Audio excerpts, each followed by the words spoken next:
Hey everyone, it's Wolfran here, and it's been a little while since I did my last video.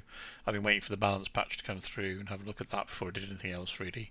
And the last video was the first part of this series on really how to make ISK in this game, so you can spend it on the big ships and the blingy stuff and play around with all that stuff. But we're looking at the grinding aspect of making the ISK to do that. I mean, obviously you can buy Plex, and if if you're a whale with loads of cash, then by all means do that. But if you want to do it with the game mechanics, then there's different things you can do. So the first episode I did was on planetary resources and mining planets, because I think that's one of the most AFK-able versions of earning ISK. Very little time is spent dealing with it, so check that video out if you want to see that. I think everyone should be doing that. But after that, it's really a choice about what you want to do. How many accounts you're going to run, how many alts, what you're going to skill into, and all the different things. In this episode, I'm going to specifically look at ratting. And ratting is the term that's used for destroying NPCs in combat anomalies.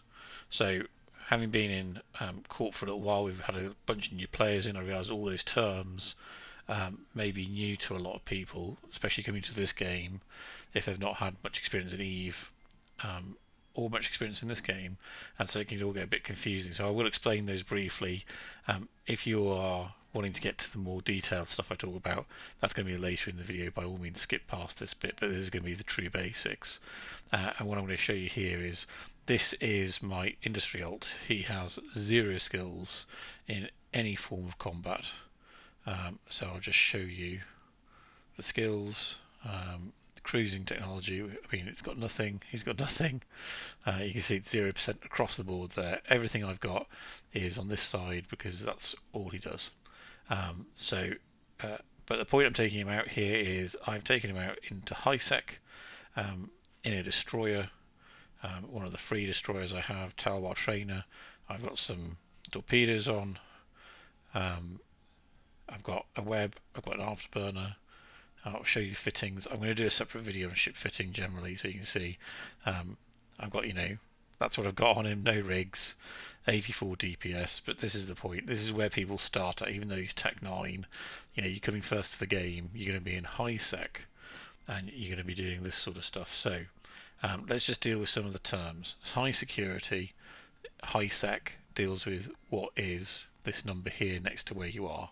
So this is a 0.7 system, and that is high security. It's marked by being a green system. You can see it on the star charts. I'm just by JITA. If I just zoom in, you can see if I click on it, 0.7, I'm in green, high sec. What that means is there's no PvP. That means no one can jump me at any point. They can't lock me, they can't do anything. So it's totally safe. The NPCs, they can kill you, but people can't. You can then go to low security space. So high security is 0.5. That's 0.5 is still high security, and that goes all the way up to 1. It's like Amar is a 1 security, and that means you're totally safe. That's what it is in this context. That's what matters. And you can go to low sec, and that's 0.4. So that's 0.1 to 0.4. It can get confusing. There can be some 0.0 systems, so you just have to be very careful in those. But 0.1 to 0.4 is low security. That means there is protection on the gates and protection on the stations. But if you go into an anomaly, if you go to a planet, if you go to a mining site, you can be attacked and you can be destroyed. There can be PvP encounters in low sec, and there are lots of low sec pirates out there. So that's something to bear in mind. And then of course there's null. I think the closest null sec is up this way from JITA, and that null sec is minus. It always says minus 0. It can be 0.0, but actually 0.1 all the way to -1. And in nullsec, there is no protection at all. You can be shot on the gate, you can be shot at stations, you can be shot everywhere. It's PvP. The reason why security status matters is because it's to do with what level of difficulty there will be when you're dealing with ratting. So ratting is the term that's used for killing NPCs. I understand it comes from the notion that pirates, rats, and ratting. So they're called rats. That's the enemy NPC ships, and going to do it is called ratting. So that's where the terms come from. If you look at this, is the tab you start off with.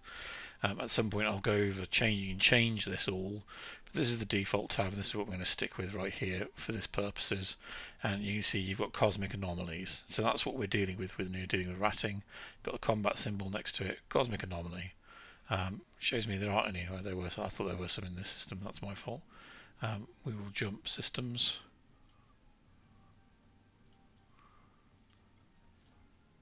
Might be tough to find because I'm quite close to G to. So we'll check out. And I'll cut back in when I find a system.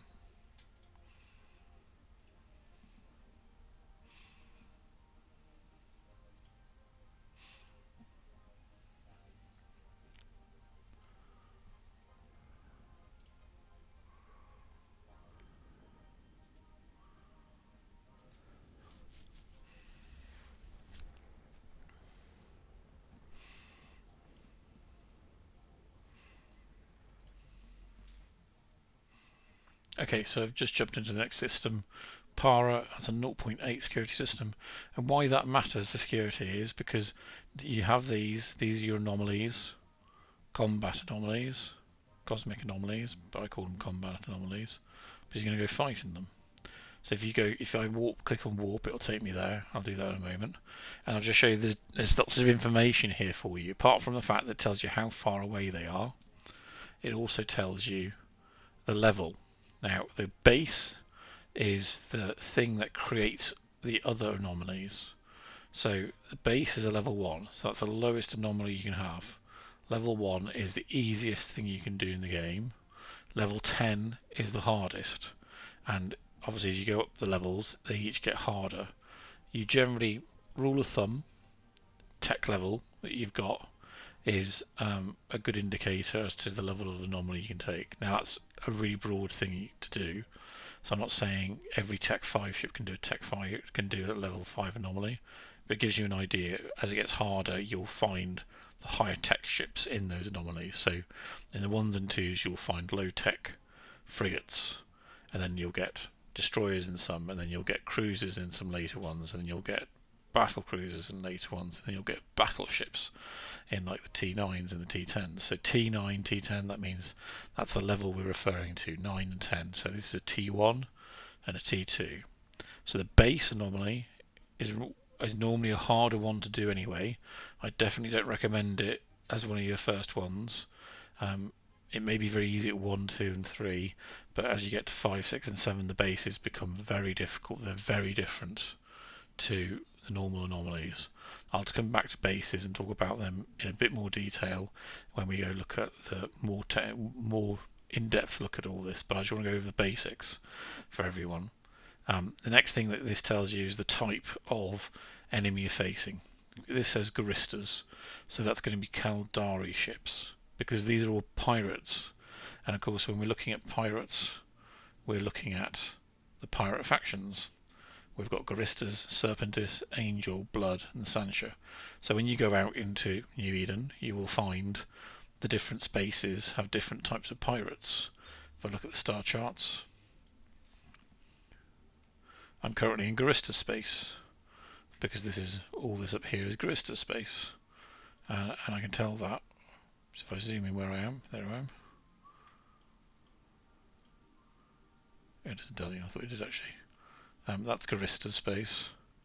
If I went into Nullsec Vale, that's also Garista space. But if I go to somewhere on the other side of New Eden, I think Delve and Curious. I think that's Blood Raider space. No, Stain is Sancha. In fact, I think if you swap to Sovereignty, it'll tell you.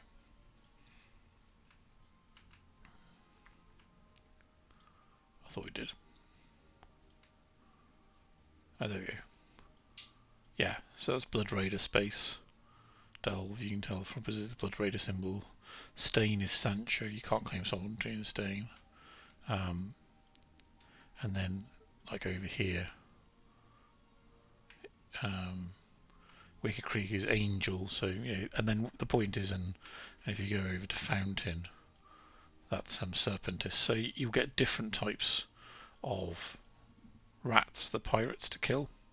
They'll have the different ships, they'll have different resistances, they'll have different E-War, they'll have different weapon systems. So you need to know. For the easy ones, not much of a problem.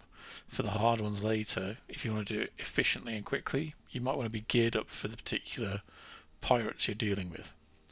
And so that's why it's important to know which ones you are going to a rat. And if you're early on, don't worry about it. Later on, by all means, it's something to start thinking about. Because if you're talking about how much ISK per hour you can make, and then so what we're looking at here is Garistas. So we know it's going to be Caldari ships. Small, that tells me how many rats I'm going to have to deal with. Then, and that also depends on the level of the anomaly. So a 1 small will have, like a 1 medium will have less than a 1 large, but if I go to 2s and 3s and 4s and 5s, they'll have more ships in each anyway. But comparatively, the small will be easier, the medium will be in between it, and the large will be the largest one you have to deal with. So that again tells you, so you may be able to say, you may from experience of doing this for a little bit know, I can deal with a 1 medium, but I can't deal with a 2 medium. I might be able to deal with a large. You might know which ones you can deal with, which ones you can't with your ship. That's something to know, and that's really the very basics of knowing it. So I'm going to zip into a 1 medium anomaly. I'm warping to 0 because I'm using ships. My ship missiles are short range. You know, I'm gonna have to orbit really close to 6 kilometers, so I'm just going to go to 0. By that I mean I'm going to warp in exactly on the anomaly. You can warp in far away, so I'll just show you this. I'm sure lots of people know the mechanic, but again, I'm trying to do this to show some people who are new to the game what you need to do. So there they are. These are pithy ibises. They started shooting at me. I see they've started taking damage, so I'm going to lock them up. I can lock 2 targets, because that's all I've got. I'm going to orbit at 5. My missile's going to start. I'll kick my afterburner off, and let's hope I don't lose my trainer in F1.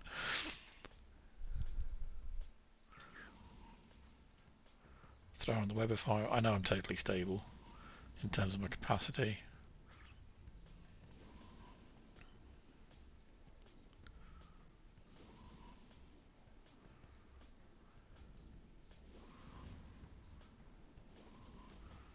Doesn't bode well so far, does it?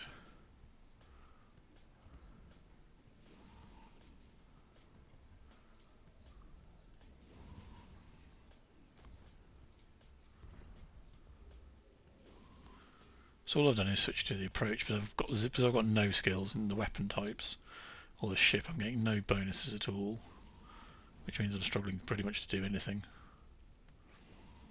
But as you can see, as soon as my torpedoes do hit, I do manage to destroy them. And what happens is, as I destroy each one, if you watch this one get destroyed here, it's going to tell me a figure I get for destroying that ship.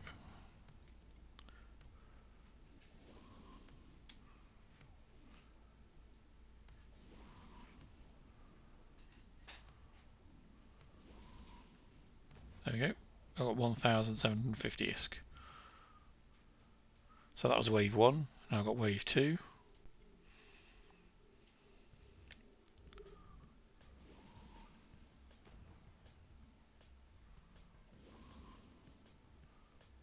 I've forgotten how hard it was when you start out with no skills and everything. So again, you saw 1,750 ISK. That's how I'm making some ISK from doing this. Every time I kill a ship, I get a bounty. Now I've got wave 3, so you see, I think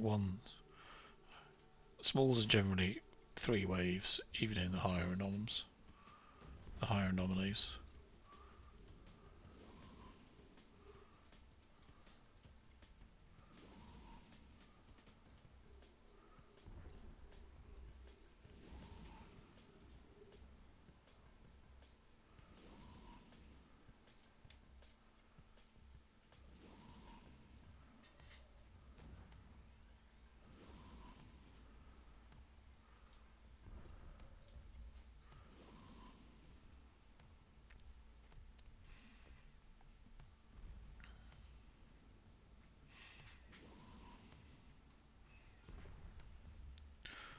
So you saw the number flash up there, but in fact you're not going to see it in my wallet. Because what happens is all of those little bounties get saved up by the game, and you'll get paid it every 20 minutes. So in 20 minutes time I will get a bounty transaction. I'll show you it when I go look at the some of my characters that do rat. So I can show you the bounties. So the bounties turn up, it'll show a bounty transaction, and they're called bounty ticks because every 20 minutes you'll get a bounty tick of so much, and we'll go have a look at how much. And that's really what you're looking at. That is going to make you ISK. I average around 4 million every 20 minutes with the system I'm using. It can vary enormously depending on the rats that you're dealing with, depending on your ship you're dealing with. It's not to say that you'll get the most by doing T10, because it's about how quickly you can destroy the ships and move on to the next anomalies. And so that's the very basics of ratting. The other thing that will happen is you will find the rats will drop loot. So here we've got a frigate wreck. You can pick up your wrecks from about 10 kilometers away.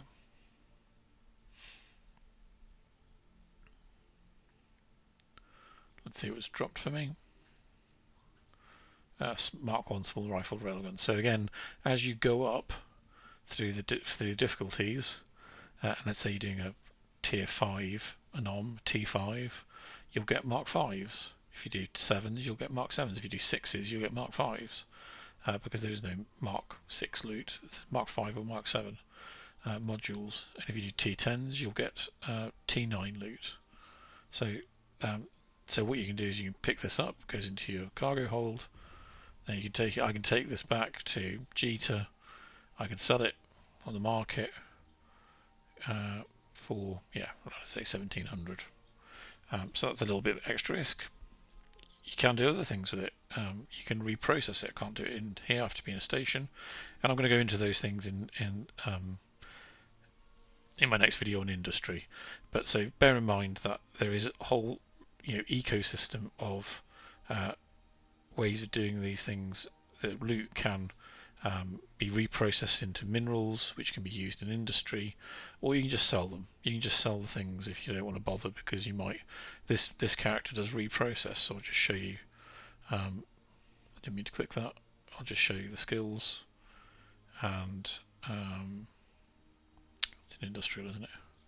Resource reprocessing, scrap metal reprocessing, and I'm 554 in it, which gives me a very high reprocessing percentage when I reprocess the loot, which will produce me minerals, and I can sell the minerals on the market. So you can make money that way. So that all adds up. So that's the very basics of ratting, and I'm going to return this guy to Jita, and we are going to. Oh, that's not the right. That one.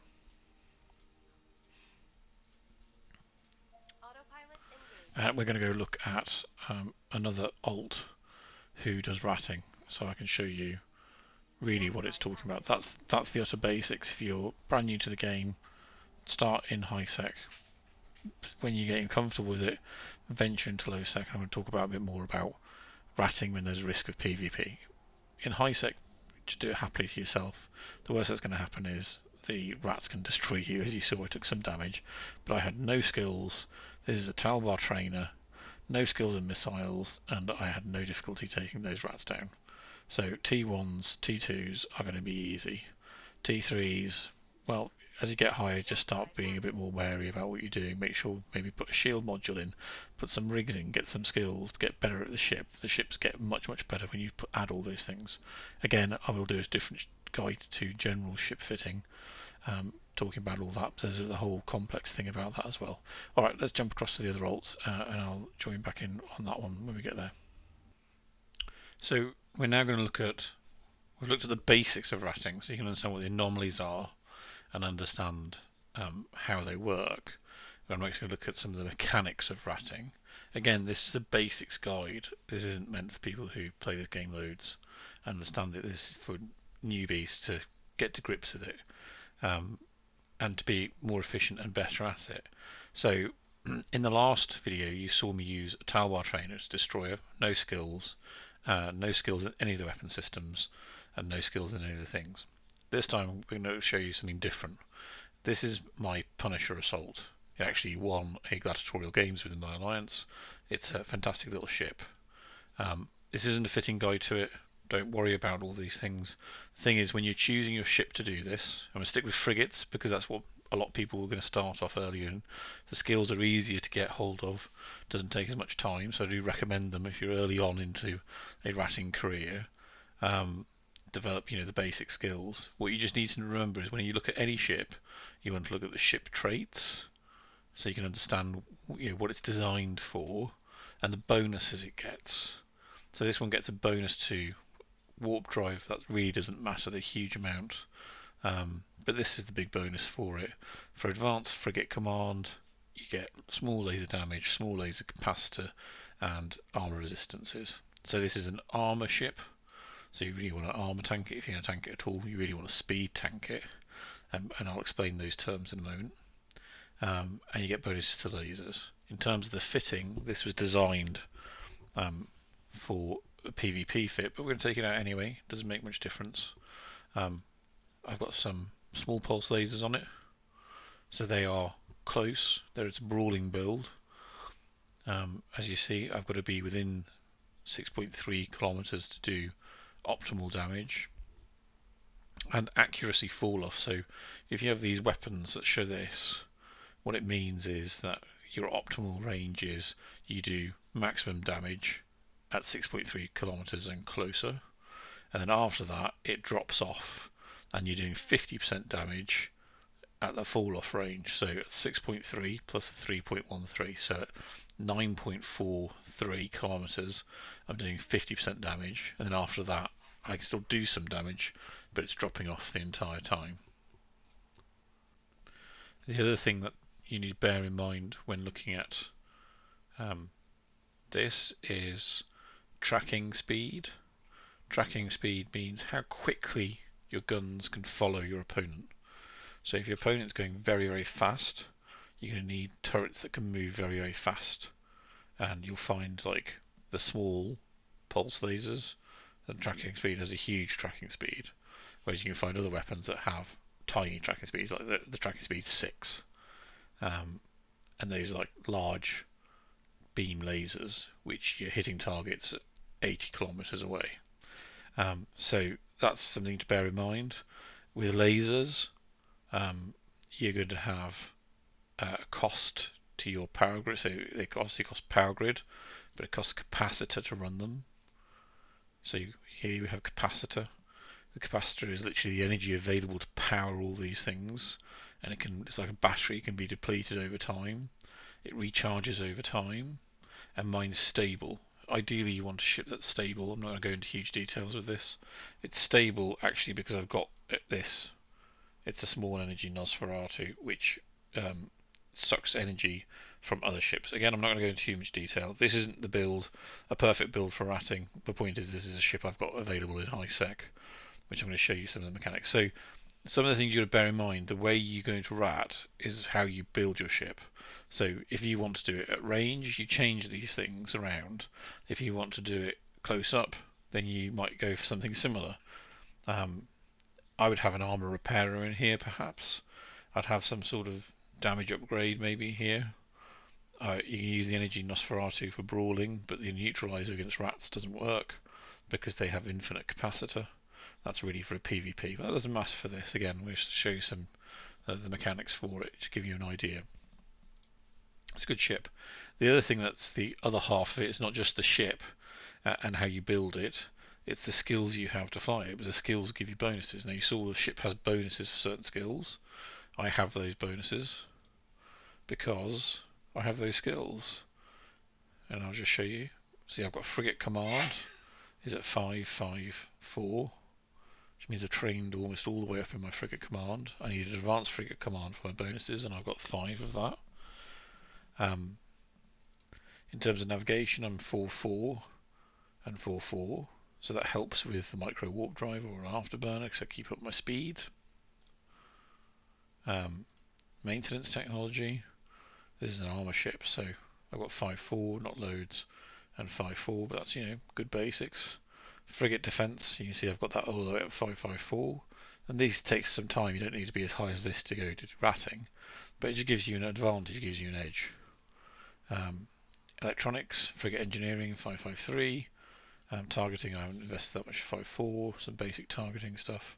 And then of course weapons, according to the weapon system you're using. Here we're using small lasers on this ship. So my small laser operation is 4-4. My small laser upgrade is 4-4. So those are the things I need in order to run this ship. Well, I mean, you don't have to have it as high as that. You can have it, absolutely, you can have it lower. So don't stress about it. But bear in mind, as your skills go up, you do more damage, you move faster, you can take on more complicated, higher tier anomalies. So we're just going to jump out, and then we're going to jump in. I'm going to cut this across to an anomaly. Okay, so here we are in Badavasi, which is just over from Dashmerkon. It's a 0.8 system, so I know the anomalies aren't going to be that tough. See, tier 2 anomalies mostly. There's a scout there, we might go over that one in a moment. And the base itself actually is tier 1 with a tier 1 medium there for us. So before we go do anything, we've got to check a few things. So you need to understand the ship you're flying in order to set these things up. I've got my pulse lasers, my optimal range is 6.3 kilometers. The other thing I need to know is, of course, my small enemy Nosferatu has an optimal range 5.18 kilometers. So ideally I want to be at least around 5 kilometers close to my target for it to be most effective. And then I've got a status Webifier. Actually, that's optimal range is 13 kilometers. And that means when I'm in frigates, I want to orbit around a target as fast as possible, because it means they're going to struggle to track me, they're going to struggle to hit me and apply damage. And so in order to do that, you've got to make sure you set up your orbit. You can set an orbit here in this. So what you do is, if I go zoom in on the ship, I click on my ship in space, I can set my orbit. So it already tells me the optimal range is 5 kilometers. I'm going to set my orbit to 5 kilometers, which means if I click on something, an enemy, you'll see in a moment, and I click orbit, it'll automatically orbit at 5 kilometers. You can also set an approach. An approach is literally, it goes in a straight line towards the target, stops, and then keeps that distance. I don't want to do that in this ship, because in this ship I want to go very fast. And I'm not going into all the details of the physics and mechanics. Those will be for another video, another time. You can find out about it on things like EVE University or something. But it's called transversal velocity. And the whole point of it is effectively, it just makes you harder to hit. It also means it's harder for you to hit your target. But with my small lasers, I'll move fast. With my skills, I'll do well.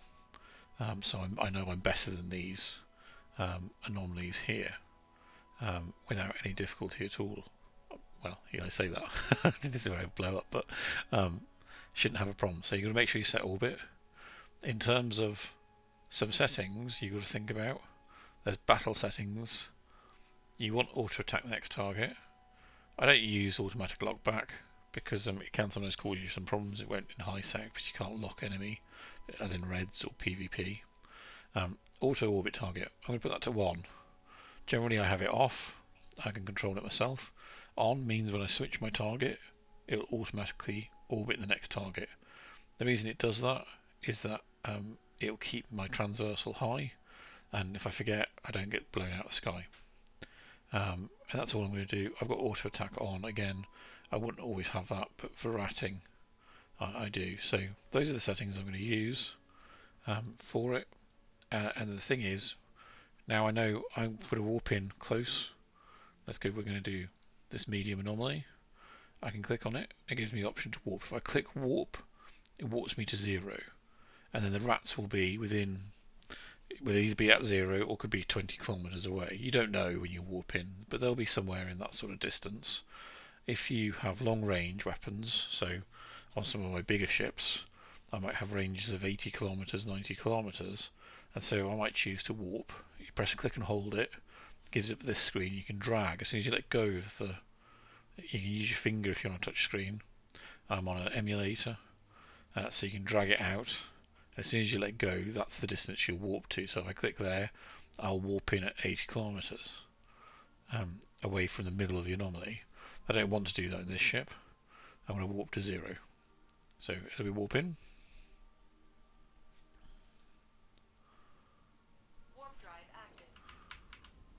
now this is going to be a Sancha anomaly, so we're going to face, I think it's a Marrats, isn't it? I'll tell you in a moment. Yeah, so we've got 2 Executioners and a Tormentor. In terms of targets, it doesn't really matter which ones I'm going to pick. I'm just going to start. We're going to go. So see, I've clicked orbit. Actually, my weapons are a bit powerful, so you're not going to see much of this. They're one-shot kills here. If I turn on my micro warp drive, you'll see my speed increase massively, and I can just target, click orbit. Tells me it's orbiting at 5 kilometers. That's what I've set it to. You see, this stopped hitting me because I'm moving so fast. I have to get closer. My weapons are missing at this range.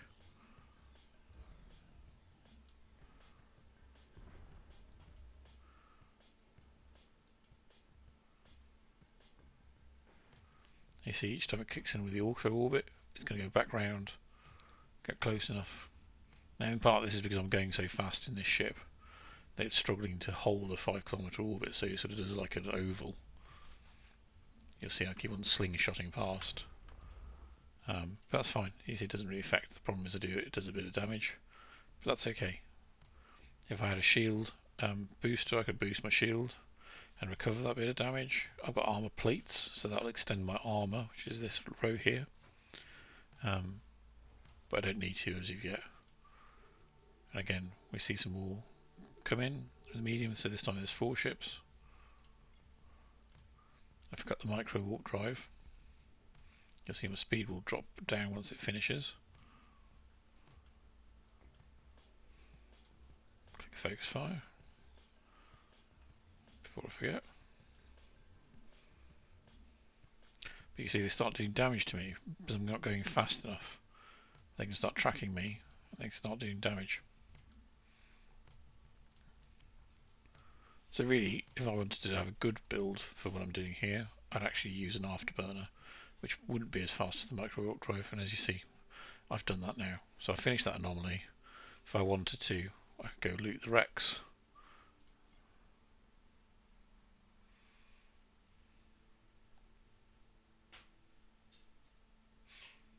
The problem with going so fast is you end up so far away from everything. But it's as simple as that. That's how you get started. There are always more things that you can do. The things are complicated, but this is just the basics. So when you're starting out, those are things you'd bear in mind. What's your best range that you should be orbiting at? What's your mechanism of fighting that you're going to do? That sort of thing. Now, sometimes when you destroy anomalies, they'll spawn specials. I'm going to go into that in more detail about how you do that in a different video. Specials are slightly different. So there's a scout, an inquisitor, and if you're at T6 above, tier 6 above, you can get dead spaces. Dead spaces are the most valuable. Scouts, I think, generally the least valuable, and I'll just show you how they work. So firstly, if I warp to the scout, you're actually not going to warp to any enemies. This might have been done, someone might have already been here and just left bits and pieces, but we'll go check it out.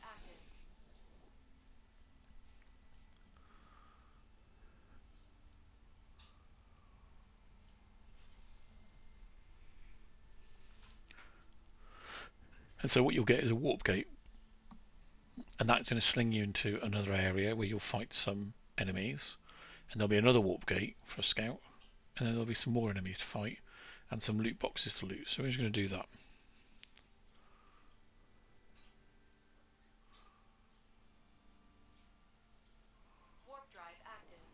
Now when you warp into these, there isn't a choice to warp in at range. You have to just activate the gate and it warps you into 0. So you can see there's another gate, and there's some enemies. So we're just going to deal with these.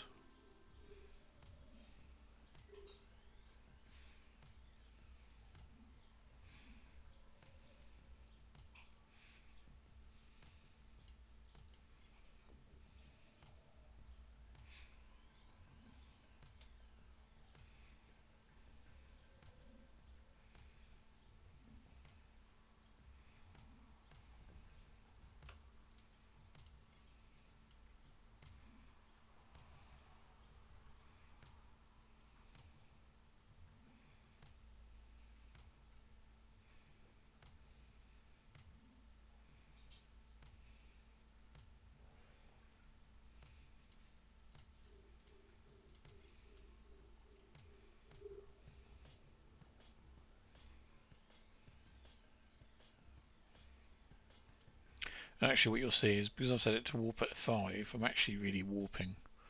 You see it hit 5 and I can't hold, I can't turn fast enough. So I end up orbiting at about 9. But because of the fall off, if you remember, 9, I'm still doing about 50% of my damage, which in this scenario is not a problem at all. I can do a bit more damage, I can hold them by using the web of fire, which slows down my enemy, which makes them easier to hit. If someone webs you, you get slowed down, so you're easier to hit.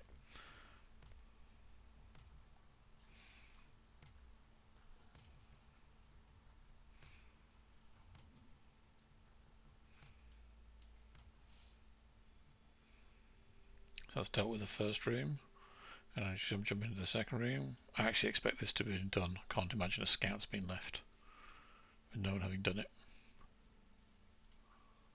Warp drive active. No risk of PvP, because I'm in high sec. I'm not worried about it.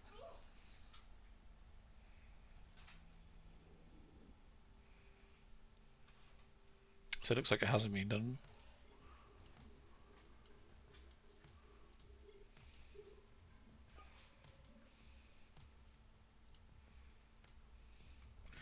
And what you get in these are loot boxes. These are the loot boxes here. So if I was in my normal, I can just click on loot, but if you click on your normal UI, the default UI, which I haven't got it set up on, so that's the default fitting, you click on loot and it shows you the boxes. Now you can't open the boxes until you've destroyed all the rats in the anomaly in this room. So until you've destroyed them, those aren't accessible. If I try to loot them, so you can't. You've got to destroy the enemies first.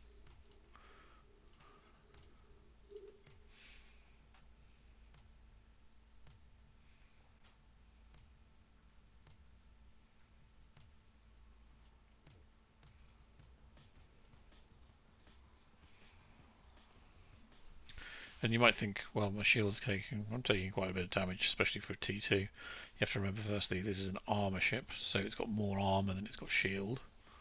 And secondly, these rats are using lasers, and lasers do more damage to shields than they do to armor. So my resistances are better, because that reduces the amount of damage I take. I can quickly show you my resistances. They're in my defense section. You see these are my shield resistances. It's not great EM resistance, so that's what lasers use. Whereas I've got 63% resistance to EM on my armor. I've also got almost double the amount of armor hit points. So yeah, the shield's going down, but it really isn't a problem for this ship. Again, that's just about knowing which of the ship you're flying.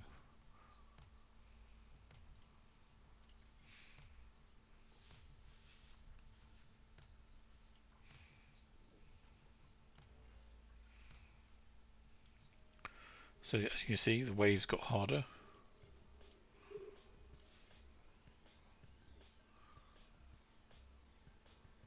I've got 6 enemies to deal with. And something to bear in mind when you're doing special anomalies particularly is that the waves get a lot harder. So they start off, you might only have 3 or 4 to deal with, the next wave 4 to deal with. The third wave in the higher tier ones may have a couple of elites, and you might have 8 or 9 to deal with and think, oh, that's pretty hard.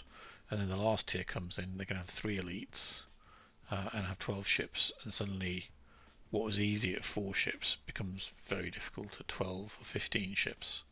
So it's something you should always bear in mind. It's not as easy as when you start out. Same for story missions. I'm going to do a different video on story missions. But this gives you an idea, and this is what you want. You want to get the special anomalies because these loot boxes contain loot that's worth more than the loot than you get from the rats, and more than you get from the bounties they drop. So I'm just going to finish this off. As you saw, it was taking big chunks of my shield, but they're taking much smaller chunks of my armor.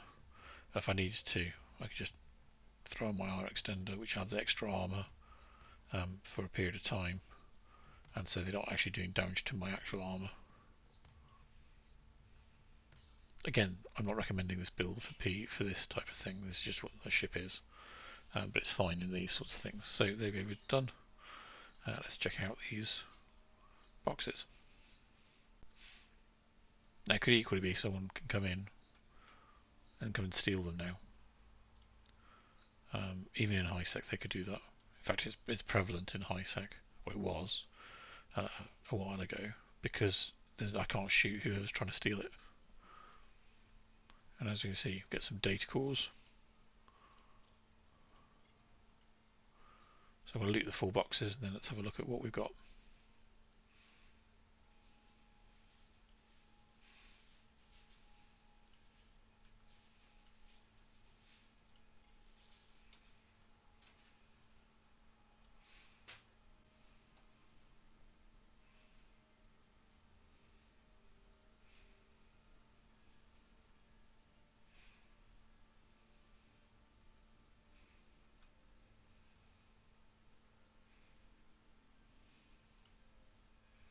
I've got a blueprint in that one.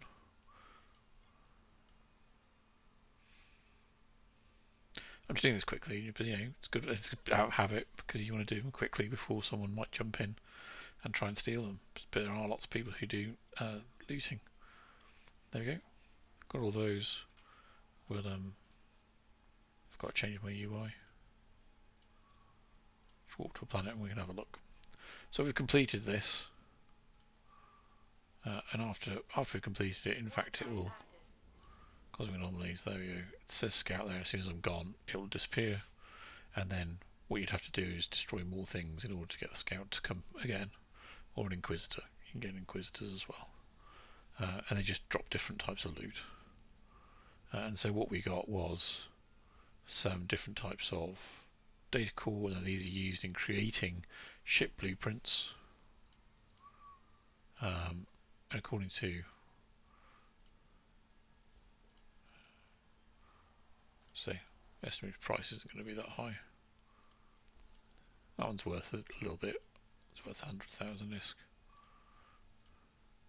Now in the low tier ones you're not going to get to loads, and then you get these blueprints which really aren't worth very much at all, I think. But in the higher tier ones, I just did a T7 Inquisitor and it made me 500 million because it dropped some very good blueprints. There's randomness involved, but that's what you're gearing up to. These are the basics and get you started. Get you used to doing these things with the ships. But anyway, so that's the basics of ratting. If you watched it to this point, thank you very much.